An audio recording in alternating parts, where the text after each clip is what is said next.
प्रपंच का कारण क्या है? अज्ञान है। आत्मा के अज्ञान का नाम ही क्या है? संसार। आत्म शुद्ध स्वरूप को भूलो। सबसे पहले क्या हुआ? तुम अपने आत्म स्वरूप को भूल गए। मान लियो मैं शीश लो एड़ी। कितना मान लिया अपने को तुमने? इतना मान लिया। अब इतना मान के क्या सोचने लगे? स्वर्ग लहें शुभ कर्म किए। अगर तुम अपने को देह ना मानो ना तो स्वर्ग जाने की आकांक्षा ही खत्म हो जाए। स्वर्ग लहें शुभ कर्म किए, अभी तो मानने लगे। दुष्कर्म किए दुख नरक नशेड़ी। कर्म के नाश है ज्ञान बिना। तुम अपने स्वरूप को जाने बिना कर्मों का नाश कर कैसे लोगे? चाहे कुछ करते रहिए। कर्म के नाश है ज्ञान बिना, और कर्म नाश है बिना छूटे नहीं भव पीढ़ी। ये भव की जो सीढ़ी है ये छूट नहीं सकती। ये श्रृंखला भव की तुम्हारी छूट नहीं पाएगी। देहांतर करके कहीं बन जाओगी कुछ भी। आज सुबह सुबह जो है कुछ थोड़ा सा चिंतन जगा। सवेरे हमने एक पिल्ला हमारे दरवाजे पे लैट्रिन कर जाता है, तो सवेरे ही उठ के मैंने उसको डंडा मार दिया। घूमने चले गए। अब वो मेरे दरवाजे से हट के बीच सड़क पे जाके बैठ गया, तो किसी ने मोटरसाइकिल चढ़ा दी तो मर गया। अब लौट के हमें वो मरा मिला, तो हमें पहले तो दुख हुआ कि हम इसको ना भगाते तो ये मरता नहीं, लेकिन बाद में परम सुख हुआ। बताओ क्यों? कुत्ते की योनि से छूट गया। वो इसलिए हुआ, योनि से ही नहीं छूट गया भाई साहब। हम कहेंगे तो तुम्हें अभिमान लगेगा, वो मनुष्य ही बनेगा। कई जगह तुमने ग्रंथों में पढ़ा होगा, हाँ, पड़ जाती जिन पर इनकी छाया। पढ़ा है कि नहीं? वो लोग अमर हो जाते, पड़ जाती जिन पर इनकी छाया। सोचो किसने क्या पाया जब मानव जग में आया। आप कोई ऐसे वैसे आदमी नहीं हो, लेकिन तुम्हें अपनी महानता लगती नहीं है, लग ही नहीं रही। तुम्हें बेमहान दिख रहा है ये जो दुकान पे बैठे हैं, जो पैसन में डूबे हैं, जो पैसन के पीछे घूम रहे, बेमहान लग रहे।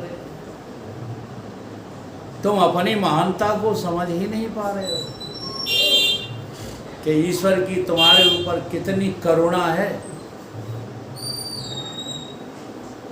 जितनी देर तुम जो है इस बोध में रहते हो ना, उतनी देर अपवित्र नहीं रहते। तो खुशी मुझे इसी बात की हुई, एक जीव का कल्याण तो हुआ। तो गलत दृष्टि से इस बात को जो है सोचना शुरू कर दोगे तो तुम हत्याएं करना शुरू कर दोगे।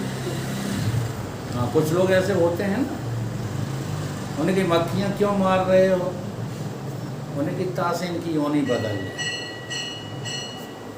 अब देखो बात यही वाली है, लेकिन ये बात है ही नहीं, तुम तो पाप कमा रहे हो। अब जब लोग नहीं समझते हैं तो कहने लगते हैं, ब्रह्मज्ञानियों की तरफ संकेत करके व्यंग करने लगते हैं, और शब्द कौन से बोलने लगते हैं, खीर खीर में साजे और महेरी में न्याय। ये ना समझ लोगों के कथन हो जाते हैं।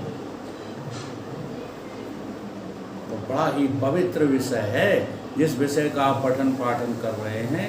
इससे ज़्यादा महान कार्य तुमने आज तक किया नहीं है। हाँ, तो ठीक है आए, सारे कांड एक तरफ, ठीक है, और ब्रह्म कांड एक तरफ। ब्रह्म ज्ञान सम ज्ञान नहीं, और ज्ञान अज्ञान, गोला छूटत तोप का सो करत जात मैदान। अब प्रयोजन क्या है? परमानंद स्वरूप की प्राप्ति प्रयोजन जान, जगत समूल अनर्थ पुण्य भय ताकी अति हान। प्रपंच का कारण क्या है? अज्ञान।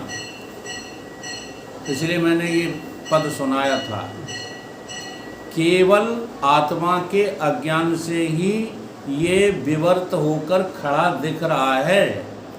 क्या? संसार। संसार है नहीं। यदि आत्मा का बोध हो जाए तो है ही नहीं। ऐसे मत कहने लगना कि है नहीं। आत्मा का पता नहीं है वो कहने लगे कि संसार 3 कालों में है नहीं, तो ये तो आपका सठपना होगा। इसलिए इस संसार को जन्म मरण रूपी दुख का कारण समझिए। ये संसार क्या है? जन्म मरण रूपी दुख का कारण है।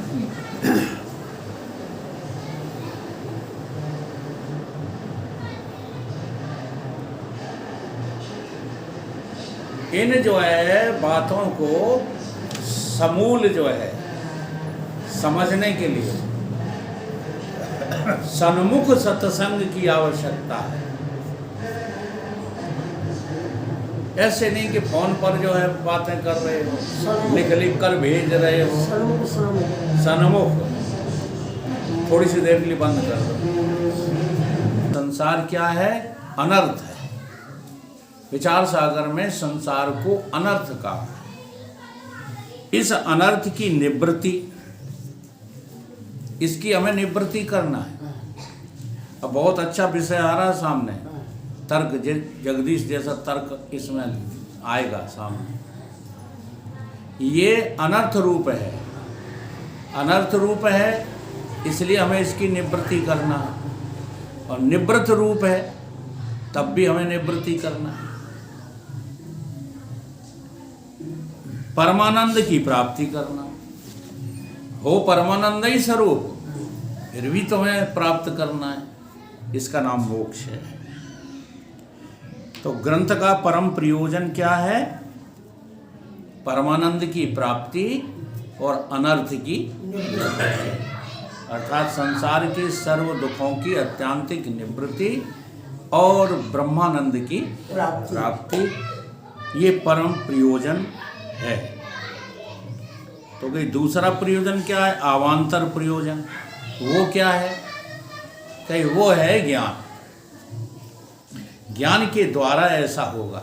तो जिन साधनों के द्वारा मूल साधन पकड़ में आता है, उन साधनों को अवान्तर साधन कहते हैं।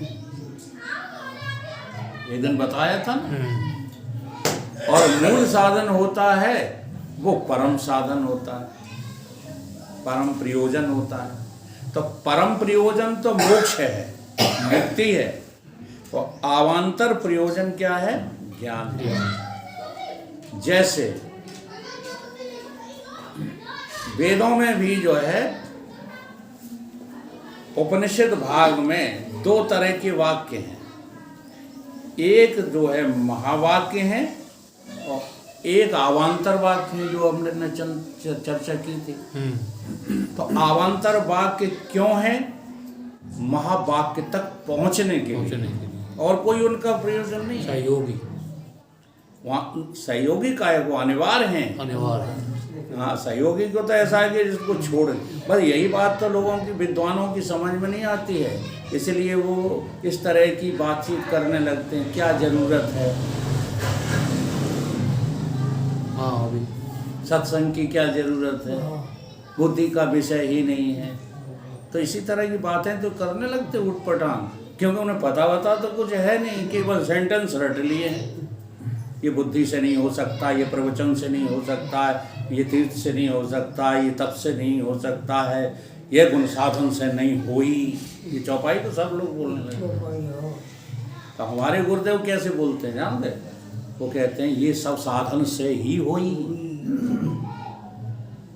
ये सब साधन से ही होई, प्रभु की कृपा पाए कोई कोई। इनका ये अर्थ नहीं है जो आपने अपने बद दिमाग से समझ लिया है। इसलिए दो चीज़ों का वर्णन हर जगह आता है, एक परम प्रयोजन और एक अवान्तर प्रयोजन। तो परम प्रयोजन तो मुक्ति ही है और कुछ नहीं। इस संसार में जितने भी प्राणी हैं वो सब मुक्ति ही चाह रहे हैं। अवान्तर प्रयोजन क्या है कि मुक्ति का साधन ज्ञान ही है, ज्ञान अवान्तर प्रयोजन है और मोक्ष जो है वो परम प्रयोजन।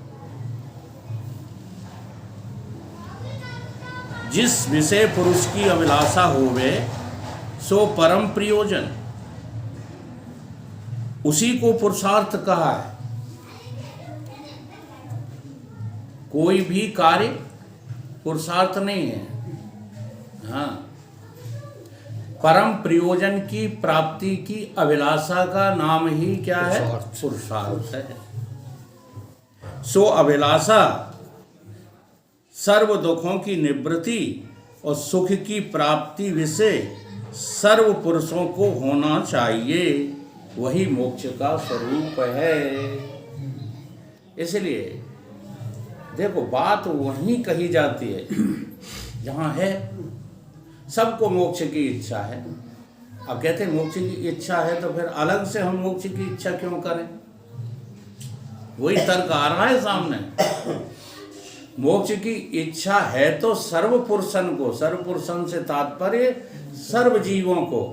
कोई जीव बंधन पसंद नहीं करता, लेकिन कोई छूटना भी तो नहीं जानता। इसलिए छूटने की इच्छा ही परम प्रयोजन है। तो मुक्ति की इच्छा जो अपनी जगाएगा, सुप्त पड़ी है, वही तो पुरुषार्थी कहलाएगा। नहीं तुम काहे के पुरुषार्थी? जगत को बटोरने में लगे पड़े हो, पुरुषार्थी हो? काहे के पुरुषार्थी हो? पुरुषार्थ की परिभाषा यही है जो मोक्ष के स्वरूप को प्राप्त करना चाहता है। इसलिए परम प्रयोजन मोक्ष ही है, ज्ञान नहीं। सुख की प्राप्ति और दुख की निवृत्ति का साधन ज्ञान है, और सुख की प्राप्ति व दुख की निवृत्ति ज्ञान नहीं। समझ लो, वहीं पर कहते हैं ये ज्ञान है, वहीं पर कहते हैं ये ज्ञान नहीं है। ये क्या बात है? ये क्या बात है? देखो हर जगह ये दो शब्द इस्तेमाल किए जाते हैं, वाच्य अर्थ और लक्ष्य अर्थ। वाच्य अर्थ में तो ज्ञान साधन है, लेकिन लक्ष्य अर्थ में ज्ञान साधन नहीं है, सिद्धि है। समझ में आ रही बात? मोक्ष है, साक्षात परम पुरुषार्थ है।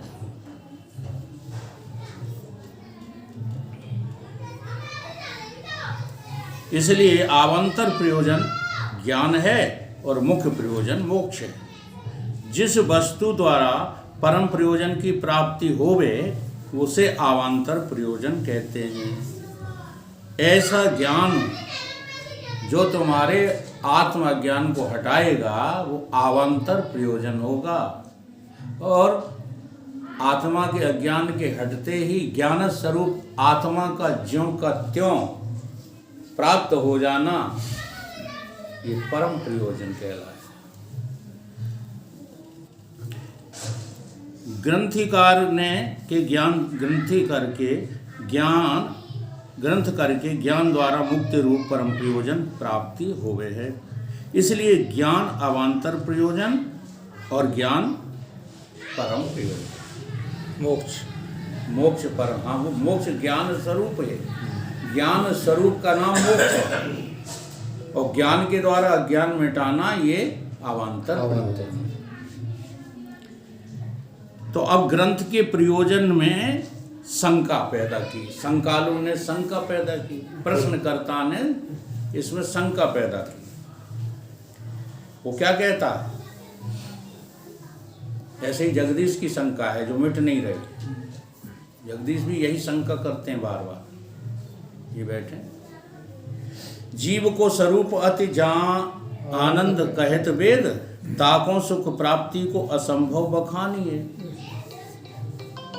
ये एक ऐसा पद है जिसमें शंका भी है और समाधान भी है, इसलिए ऊपर हेडिंग में लिख दिया है प्रयोजन में शंका और उसका समाधान।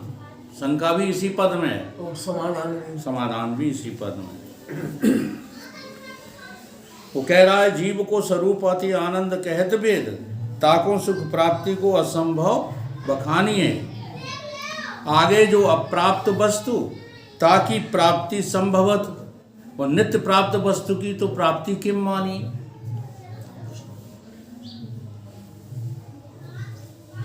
ऐसी शंका लेस आन, अब ये जवाब है, ये यहाँ से समाधान शुरू हो गया। ऐसी शंका लेस आन कीजे न विश्वास हानि, गुरु के प्रसाद ते कुतर्क भले वानिए। और कहीं कैसे, गुरु के प्रसाद से। हाँ, गुरु का प्रसाद कैसे मिलेगा? तो गुरु जी कह रहे हैं कि कर को कंकन खोयो ऐसो भ्रम भयो। कोई महिला कंगन पहने थी और प्रचार क्या कर रही है? खोए गए खोए गए खोए गए। अब बड़ा शोर मच गया चारों तरफ, खोए गए खोए गए। तो उसकी ननद खड़ी थी सामने, वहाँ ने कही, दो हाथ पकड़ के, भाभी जी कहा है कि वो मिल गए मिल गए मिल गए। कर को कंकन खोयो ऐसो भ्रम भयो, ज्ञान तय मिलित इम प्राप्ति प्राप्ति जानिए। शंका क्या थी? शंका ये थी जब प्राप्त ही कहा है वेदों ने, तो हमें क्या प्राप्त करना थी? जो तो प्राप्त ही कहा तो नहीं, हम आत्मा ही हैं, फिर जानना क्या था? अरे आत्मा तो हो लेकिन अभी मूर्ख हो। तो उदाहरण दिया है, अनर्थ की निवृत्ति। शंकालु कहता है यानी प्रपंच की निवृत्ति, अनर्थ की निवृत्ति और परमानंद की प्राप्ति ग्रंथ का प्रयोजन है, सो कोई बन नहीं सकता। काहे से कि सर्व वेद जीव को परमानंद स्वरूप वर्णन करते हैं। और तुम भी रामचरितमानस में भी कहा, ईश्वर अंश जीव अविनाशी, चेतन अमल सहज सुख परमानंद स्वरूप हो, ब्रह्म सच्चिदानंद स्वरूपा, राम सच्चिदानंद स्वरूपा, सच्चिदानंद स्वरूप है जीव भी और ब्रह्म भी। और तुम अंगीकार भी करते हो। और जिस वस्तु को अप्राप्त होवे ताकि तो प्राप्ति करी जा सकती है। कई जो चीज जो है अप्राप्त होवे उसकी तो प्राप्ति की जा सकती है, लेकिन प्राप्त वस्तु की का प्राप्ति करें? बहुत तो प्राप्त है ही। प्राप्त वस्तु की का प्राप्ति वो आत्मा प्राप्त है, अप्राप्त थोड़ी है। ऐसे ही दूसरा प्रश्न है, जगत तो निवृत्त ही है, बाकी का निवृत्ति करना? जगत तीन कालों में है नहीं, ये सबने सीख ली। निवृत्त है, निवृत्त हो गई, निवृत्त हो गया। सदा प्राप्त वस्तु की प्राप्ति सर्वथा बने नहीं, इसलिए सदा परमानंद स्वरूप आत्मा को परमानंद की प्राप्ति कहना सब प्रकार से असंभव है। ऐसी किसी ने शंका की, ता शंका को सुनकर के ग्रंथ के प्रयोजन में विश्वास दूर नहीं करना चाहिए, सत्संग नहीं छोड़ना चाहिए। हाँ, क्या रखा सत्संग में? हमारे मंडल के कम से कम 70% लोग तो यही समझ करके छोड़। अभी कुछ भी जो है पल्ले उनके पड़ा नहीं। मैं नाम नहीं लेता किसी का, जो ठेका लिए बैठे हैं कि हम तो मुक्त हैं, और है पल्ले उनके कुछ नहीं। ता शंका को सुन के ग्रंथ के प्रयोजन से विश्वास दूर नहीं करना है, विचार सागर को पढ़ना नहीं छोड़ देना है। किंतु आत्मविद्या के उपदेश करने वाला जो गुरु है, तिनकी कृपा से शंका रूप जो कुतर्क है सो दृष्टांत से दूर करना चाहिए। दृष्टांत किसको कहते हैं? देखो, दृष्टांत माने उदाहरण। एक होता है दृष्टांत, एक होता है दाष्टांत। तो दृष्टांत उसको कहते हैं जिसमें गुरु और शिष्य दोनों राजी हो जाए, दोनों की सम्मति मिल जाए। दृष्टांत कहियाल मिल जाती है, अभिहाल कहे देखो देखो अभिहाल तुमसे राजी करवा लें। लहर और जल दो नहीं है, एक ही है। बोलो, लहरें और जल दो नहीं है, एक ही है। एक ही। ये तो हो गया दृष्टांत, हो गया कि नहीं? अब यही दृष्टांत सिद्धांत यानी कि दाष्टांत कब बनेगा? जब तुम्हें इसका वास्तविक बोध हो। छोड़ो पानी और लहर को, जीव और ब्रह्म दो नहीं है, एक ही हो। अब बोलो। अरे वैसे ही दुकान क्या है? ये केवल मुंह से कह रहे हो श्रीमान जी। इसका बोध हो जाना कोई बच्चों का खेल नहीं है। शरीर और आत्मा एक है, ये पता लग गया। दाष्टान्त सिद्धांत पर्यायवाची। दाष्टान्त सिद्धांत, हाँ, पर्यायवाची। सिद्धांत को ही संस्कृत में दाष्टांत कहते हैं और उदाहरण को जो है दृष्टांत कहते हैं। उदाहरण तो दृष्टांत वो है जो समझाने वाला और समझने वाले दोनों राजी।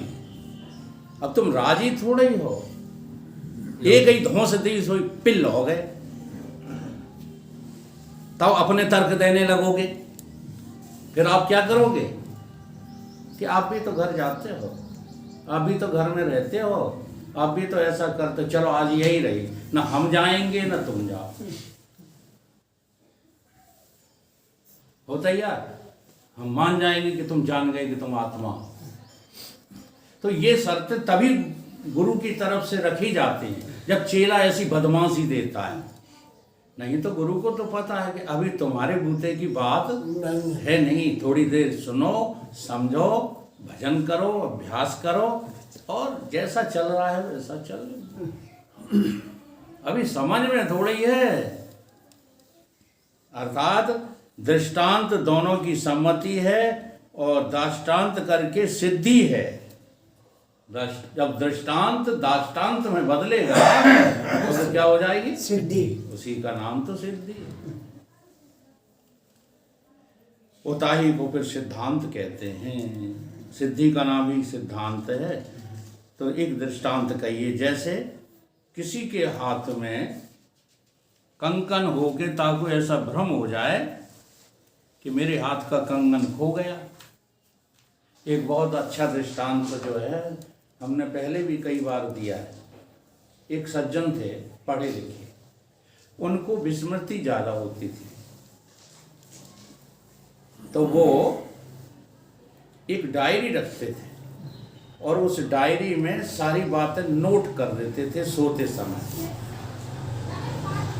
डायरी में लिखा उन्होंने, आज दिनांक कितने की रात को हम सोने जा रहे हैं, पेन हमने अलमारी में रख दिया है, घड़ी हमने नंबर 2 की अलमारी में रख दी है, अमुक चीज़ यहाँ, कुर्ता वहाँ, ये सब वो लिख देते थे कौन सी चीज़ कहाँ रखी है।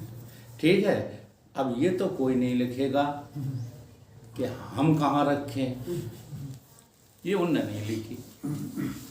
अब सब सुबह जब जगे तो डायरी पढ़ी उन्होंने, सब चीज़ें उनको मिल गई, जो कि त्यों जैसी लिखी थी वैसी ढूंढते गए, मिलती गई।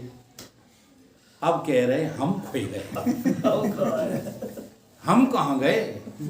सब चीज़ें मिल गई लेकिन हम तो मिले ही नहीं। तो उनकी पत्नी खड़ी थी पास में, एक तमाचा दिया, कहीं हाय हमारी लग गई, कहीं हम लग गई, किन के गई, हम मिल गए, हम किन मिल गए।